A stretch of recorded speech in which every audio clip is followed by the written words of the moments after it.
ಉಸಿರಾಟನೆ ಶವಾಗುತ್ತ ನನ್ನ ಜೀವ ಹೀರಿದಳು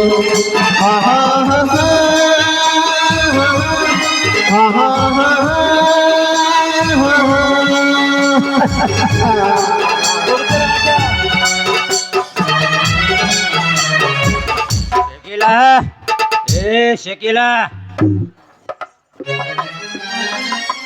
ಇದೇನು ಸ್ವಾಮಿ, ಇದೇ ನಿಮ್ಮ ಅವತಾರ? ನೋಡಿ, ದೇವಸ್ಥಾನಕ್ಕೆ ಹೋಗಿದ್ದೆ, ಆ ಜಗನ್ಮಾತೆಯ ತೀರ್ಥವನ್ನು ತೆಗೆದುಕೊಳ್ಳಿ. ಆ ದೇವರು, ಆ ಕಲ್ಲ ದೇವರು ಇದರ ಮುಂದೆ ಏನೂ ಇಲ್ಲ. ಹೇಗೆ ನನಗೆ ಹಣ ಇಲ್ಲ, ನಿನ್ನ ಕೊರಳಲ್ಲಿ ಇರುವ ನನಗೆ ಮಾಂಗಲ್ಯವನ್ನು ಕೊಡು. ಇಲ್ಲ ರೀ, ಇಲ್ಲ, ದಯವಿಟ್ಟು ಮಾಂಗಲ್ಯಕ್ಕೆ ಕೈ ಹಚ್ಚಬೇಡಿ. ನೀವು ಸಣ್ಣ ಮಾರ್ಗದಿಂದ ನಡೀತೀರಿ ಅಂದಮೇಲೆ ನನ್ನ ಮಾಂಗಲ್ಯವನ್ನು ನಾನು ಬಿಚ್ಕೊಡ್ತೀನಿ.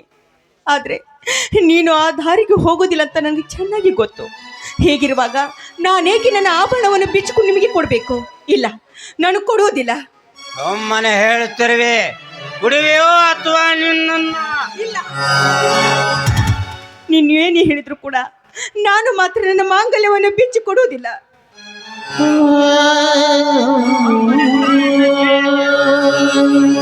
ನೋಡಿ, ಈ ನನ್ನ ಓಲೆ ನನ್ನ ಗೆಳತಿ ಪ್ರೀತಿಯಿಂದ ನನಗೆ ಕಾಣಿಕೆ ರೂಪದಲ್ಲಿ ಕೊಟ್ಟಿದ್ದು. ದಯವಿಟ್ಟು ಈ ಓಲೆಯನ್ನು ಮಾತ್ರ ಕಸಿದುಕೊಳ್ಬೇಡಿ. ಬೇಕಾದ್ರೆ ನಿಮ್ಮ ಕಾಲಿಗೆ ಬಿದ್ದು ಬೇಡಿಕೊಳ್ತೀನಿ. ಒಮ್ಮನೆ ಹೇಳಿದುಕೊಡು, ಇಲ್ಲವಾದರೆ ನಿನ್ನ ಗೆಳತಿ ಕೊಟ್ಟರೆ ನೀನು ಅದು ನನ್ನನ್ನು ಕೊಡು. ಎಷ್ಟಾದರೂ ನಾನು ನಿನ್ನ ಪತಿಯ ದೇವರು. ಕೊಡು, ಬೆಚ್ಚಿ ಕೊಡು.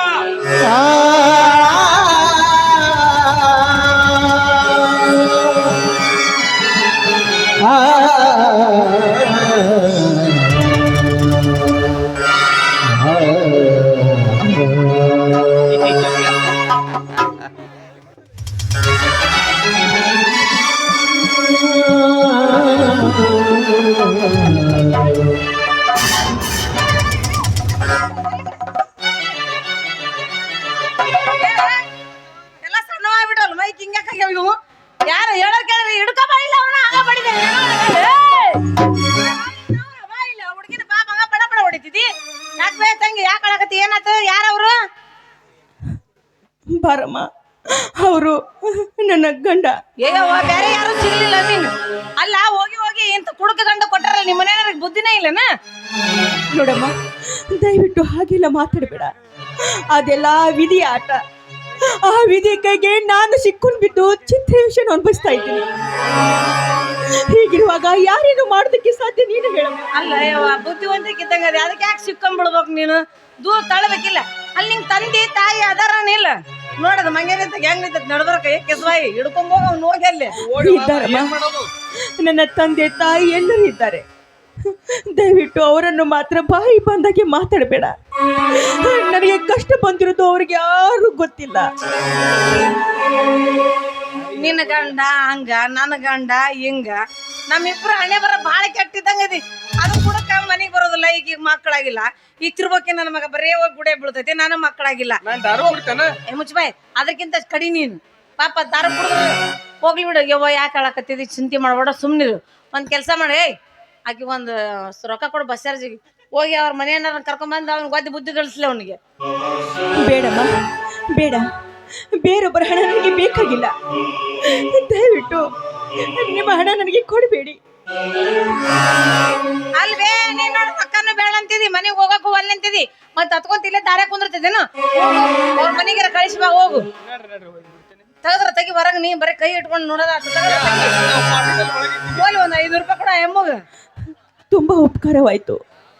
ಇಂಥ ಸಂದಿಗ್ಧ ಪರಿಸ್ಥಿತಿಯಲ್ಲಿ ಬಂದು ನನಗೆ ಸಹಾಯ ಮಾಡ್ತಿದ್ರಲ್ಲ, ಈ ನಿಮ್ಮ ಉಪಕಾರನು ನನ್ನ ಯಾವ ಜನ್ಮದಲ್ಲಿ ಕೊಡ. ಬಸ್ ನನ್ನ ತವರು ಮನೆಗೆ ಹೋಗೋಣ. ನನ್ನ ತಾಯಿಗೂ ಹಾಗೂ ನಮ್ಮ ಅಣ್ಣನಿಗೆ ಭೇಟಿಯಾಗಿ ಈ ವಿಷಯ ಎಲ್ಲವನ್ನು ಹೇಳ್ತೀನಿ. ಅವ್ರೇನಾದ್ರೂ ಒಂದು ದಾರಿ ನನಗೆ ಹುಡುಕಿ. ಅಷ್ಟು ಮಾಡು. ಸುಮ್ಮನೆ ಇವ್ರ ಕೈಯ ಬಡ್ಸ್ಕೊಂಡು ಸಾಯಿಸ್ತೀನಿ ನೀನು. ಹೋಗ್, ನೀನ್ ತವ್ರ ಮನೆಗೆ ಹೋಗಿ ಒಬ್ಬಕ್ಕೆ ಕಳ ಬಸ್ ಸ್ಟ್ಯಾಂಡ್ ನಾನು ಕಳಿಸಿ ಬಾ, ಹೋಗಿ. ನಾ ಮಠಕ್ಕೆ ಹೋಗ್ತೀನಿ, ಮಠಕ್ಕೆ.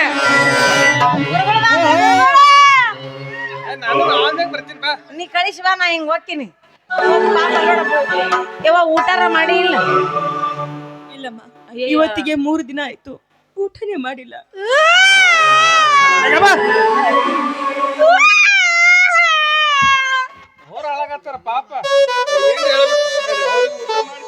ಅವ್ರು ಉಂಡೆ ಇಲ್ಲ ಅಂತ ಯವ್ವ. ದೌಡ್ ಬಾ ದೌಡ್.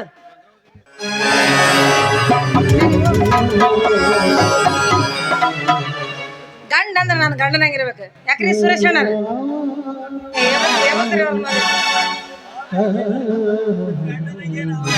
ನಿಮ್ಮ ನನ್ನ ಗಂಡನ ನೋಡ್ಲಿಲ್ಲ ನೀವು ಇಟ್ಟತನ ನೋಡು. ಆ ಗಂಡ ಯವ್ವ ನನ್ನ ಗಂಡ ಒಂದು ಕುಟ್ಗ ತಿನ್ನಂಗಿಲ್ಲ, ಒಂದ್ ದಾರು ಕುಡಿಯಂಗಿಲ್ಲ, ಒಂದ್ ಸಿಗರೇಟ್ ಸೇದಂಗಿಲ್ಲ, ಭಾಳ ಬಂಗಾರದ ಗಂಡ. ಆದ್ರ ಮಕ್ಕಳನ್ನ ಕೊಡಂಗಿಲ್ಲ ಯವ್ವ. ಅದ ಚಿಂತೆ ಆಗ್ಬಿಟ್ಟೈತಿ. ಆದ್ರೆ ಏನ ಹೇಳ್ರಿ, ಇಂಥ ಗಂಡನ ಪಡಿಬೇಕಾದ್ರೆ ಪುಣ್ಯ ಮಾಡಿ ಬಂದೀನಿ ನೋಡ್ ನಾನು. ಅದಕ್ಕೆ ಹೇಳೋದು, ಯಾವಾಗ್ಲೂ ನಮ್ಮ ಮನಸ್ಸಿಗೆ ಗೆಲ್ಲಬೇಕು ಅಂದಾಗ ಮಾತ್ರ ಒಳ್ಳೆ ಗಂಡ, ಒಳ್ಳೆ ಹೆಂಡತಿ ಸಿಗ್ದ. ಒಳ್ಳೆ ಹೆಂಡತಿ ಅದಾಳೆ ನಿಮಗೆ? ಚಿಂತಿಲ್ಲ ಪುರುಷ ಆರಾಮ್ ಮೊಕ್ಕೊಂಬಿಟ್ರನ್ನ ಏನೋ ಮಾಡ್ರಿ. ಗೆದಿಯ ಬೇಕು ಮಗನ ಗೆದಿಯ